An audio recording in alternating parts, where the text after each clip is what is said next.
Hi செல்லம்ஸ், நான் உங்கள் UA தமிழச்சி ரோஜா பேசுகிறேன். Happy morning to all. இன்றைக்கி என்ன பேச போகிறோன்னா, வாழ்க்கையில் நம்ம என்ன செஞ்சால் ஜெயிக்கலாம் அதை தான் நான் பேச போகிறேன். ஒரு சின்ன ஸ்டோரியோடு ஆரம்பிக்கிறேன். ஒரு புத்தா கிட்ட போயிட்டு ஒரு சிஷ்யர் போய் கேட்டாராம், புத்தா, உங்கள் போதனையை நான் டெய்லி ஃபாலோ பண்ணிகிட்ருக்கேன், ஆனால் என் வாழ்க்கையில் கஷ்டம் மட்டும் தீரவே மாட்டுது. எல்லாருக்கும் எல்லாமே சொல்கிறீங்க, எல்லாமே நல்லதே நடந்திருக்கு, ஆனால் எனக்கு மட்டும் என் கஷ்டம் அப்படியே தான் இருக்கிற மாதிரி இருக்குது. என் வாழ்க்கையில் என்னால் ஜெயிக்கவே முடியல அப்படின்னு சொல்லிட்டு போய் கேட்டாராம். அப்போ புத்தர் சொன்னாராம், புத்தர் ஏதோ சொல்ல, அவர் ஒரு ஒரு கையில் உப்பு கொடுத்து இதை போய் கரைச்சி குடி அப்படின்னு சொன்னாராம். அப்போ அவர் அந்த சின்ன சிஷ்யர் என்ன பண்ணாராம், அந்த உப்பை கிளாஸில் தண்ணி ஒரு சொம்பில் கரைச்சி குடிச்சிட்டாராம்.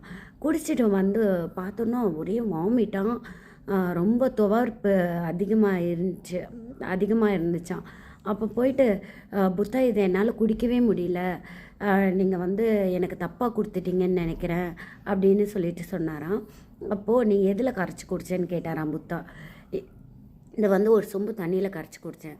திருப்பி ஒரு கை உப்பு கொடுத்துட்டு இதை போய் நதியில் கரைச்சி குடி அப்படின்னு சொன்னாராம். போயிட்டு நதியில் கரைச்சி குடித்தாராம். அப்போ அந்த துவர்ப்பே தெரியலையாம். ஸோ இதுலேருந்து என்ன புத்தா, இப்போ துவர்ப்பே தெரியல, நல்லா இருக்குது, நார்மல், நம்ம எல்லா தண்ணி மாறி இருக்கும் அப்படின்னு சொன்னாராம்.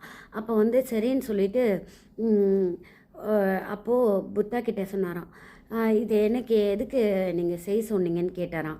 அப்போ புத்தா சொன்னாங்களாம், இந்த மாதிரி நான் டெய்லி உனக்கு போதனை கொடுத்துட்டே தான் இருக்கேன், அதை நீ ஒரு சொம்பில் கரைக்கிற மாதிரி உனக்குள்ளே போட்டுக்காமல் ஒரு சின்னதாக உன் மைண்டில் வச்சுட்டு அதை பண்ணிகிட்டே இருந்தால் அது அப்படி தான் இருக்கும். ஆனால் அந்த போதனையை டெய்லி உனக்குள்ளே வாங்கிட்டு உன்னை நீ சீர்படுத்திக்கிட்டு நதியில் உப்பு கரைச்ச மாதிரி நீ உனக்குள்ளே அந்த போதனையை வாங்கிக்கிட்டு நீ ஃபஸ்ட்டு கரெக்டாக இருந்தால் தான் நீ வாழ்க்கையில் ஜெயிக்க முடியும் அப்படின்னு சொன்னாராம். ஸோ வாழ்க்கைன்றது ஒரு பெரிய நம்மளுக்குள்ளே இருக்கிற ஒரு பெரிய சக்தின்னு நினச்சிட்ருக்காங்க, ஆனால் நம்மளுக்கு மீறி எந்த சக்தியுமே கிடையாது.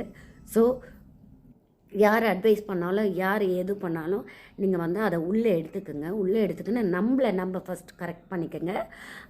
அதுதான் உங்கள் வாழ்க்கையை சீர்படுத்தும்.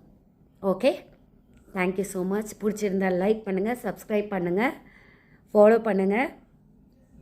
உங்களோட